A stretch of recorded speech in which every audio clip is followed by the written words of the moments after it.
Hi and welcome to the 14th production video for A Study in Fear. There's not a lot happening at the moment. Script's done. I've sent it off to a few people.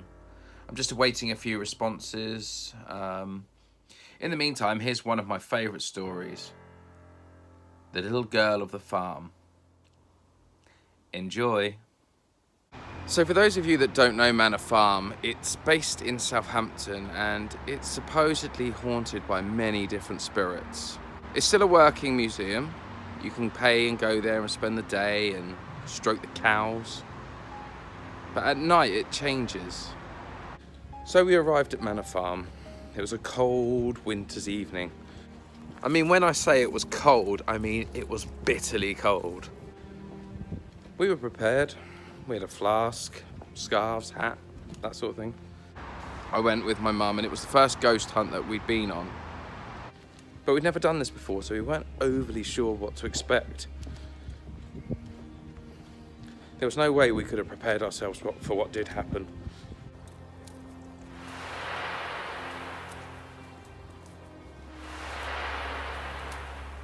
We arrived, and like always at these ghost hunts, the first thing we did is we were sat in a room and we were explained the safety procedures of the location. They get a bit twitchy when it's dark and they've got people running around with nothing but torchlight to guide their way. So the ghost hunt began.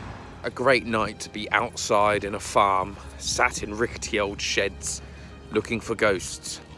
It started off in a little barn, reputably haunted by a young boy who would stand in the corner of the barn sobbing.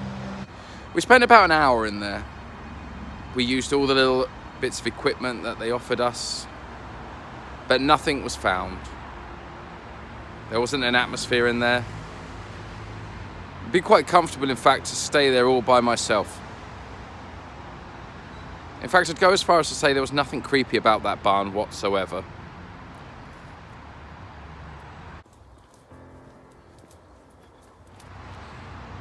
But then we moved on to the house.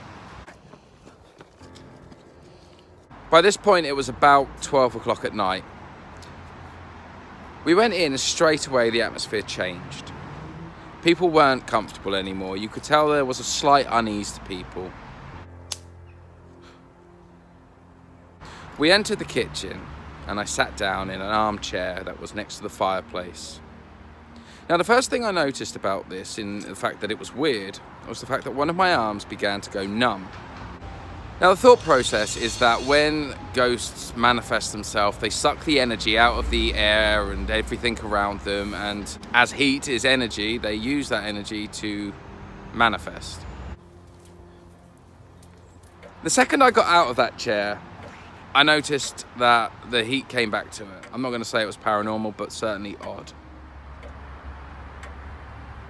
We then moved into a room. Now, the room was set out as if it was a school. There was desks, a chalkboard at the front, and we all went to the back of the room and sat down.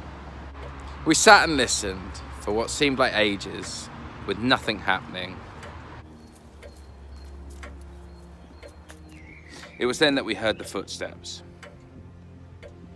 I looked across at the door across the way. Now, it might have just been my imagination, but I was sure those footsteps came from that door and were very slowly making their way across the room. We soon realised that they weren't coming from the doorway as we first thought, but they were coming from above us.